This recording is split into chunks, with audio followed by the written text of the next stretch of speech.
Now, my next guest is bullish on the U.S. retail sector despite the slowdown seen stateside. He states that Abercrombie Fitch, among others, they've got great upside potential as new stores are opening in Europe. London opened last year, Zürich and Japan, they are both to follow. Joining us now with some investment tips is David Costa, Dean for the Robert Kennedy College. David, welcome. Glad to have you on the program. Hi, Louisa. Nice to see you. Hi, David. Lovely to see you as well. Talk to me. You state here in your note, we're no longer in a bear market. What? This comes off the back of Bernanke's possible recession comments yesterday. It comes off the back of all the people that still are losing money. I mean, how can we not be in a bear market anymore?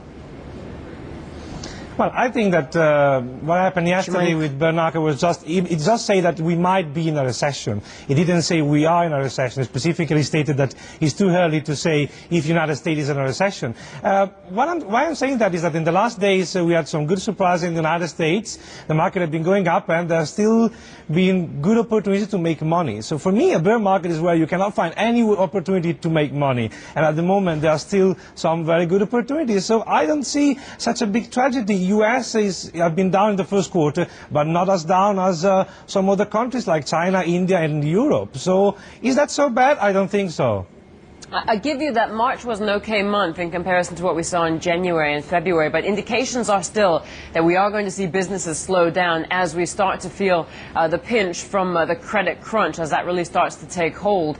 Let's talk, though, about some of the picks that you are singling out. Abercrombie Fitch, why is such a great upside potential for this retailer?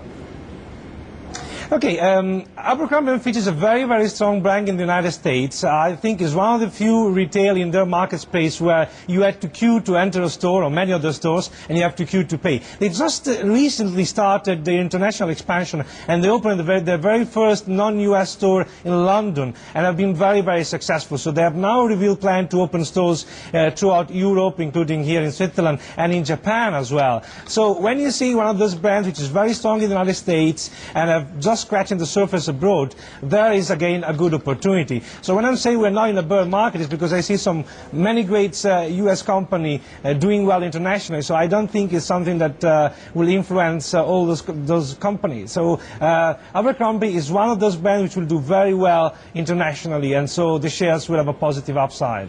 Okay. I look forward to speaking to you again in about 6 months, and again, we'll see which one of us are right at that point. David, talk to me also about Caterpillar. Strong international outlook for Caterpillar, you say.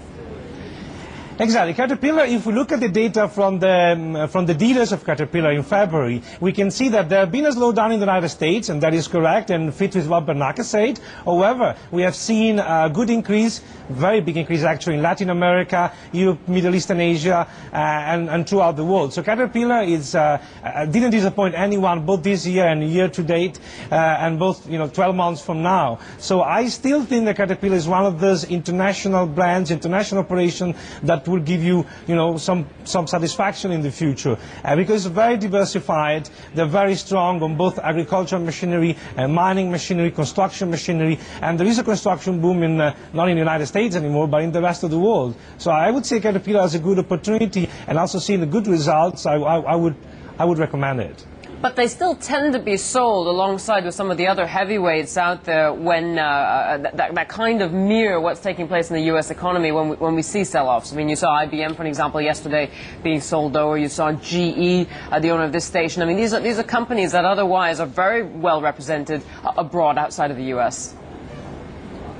Yeah, this is right. I mean, we have seen also yesterday for Caterpillar one of the first correction in a few days, and of course people are starting taking profit out of it. But if we have to pick in the current, I would say, difficult situation, I'm not saying that we are now in a difficult situation, and I say we are in a very emotional market. But is an emotional market a bear market? I don't think so yet. For that very reason, if you have to pick something now, and our viewers, some investors want to pick something even in this market condition, I think Caterpillar is among those that can give you some good benefits, and also seen the previous performance. But it's not just Caterpillar. I've also recommended on my list McDonald's. I think McDonald's is one of the companies, international company in the US, which will benefit from a weak dollar, and have been benefit. They have the record sales in February. So there are still good opportunities now, and that's the point. It's not just how difficult is the market. No matter how the market is, you still have chances to make some good returns. Okay, so McDonald's was another pick. How about Baloise and Wells Fargo? Okay, Baloise and Wells Fargo fit in this category of the brave one. So if you are brave enough to pick financial now and you think that your portfolio deserves to have some financial lean, Baloise here in Switzerland and Wells Fargo in the United States are among the best of the lot. Why? Baloise had record profits in 2007 and just changed the CEO. Good figures and good revenue, over 4% per year it gives in terms of dividends. In terms of Wells Fargo, is among the U.S. bank which is less affected by the crisis. So I would also put Wells Fargo as a financial portfolio. David, lovely seeing you. As usual, we'll talk to you soon again. David Costa. My pleasure. Dean for the Robert Kennedy College. My pleasure too.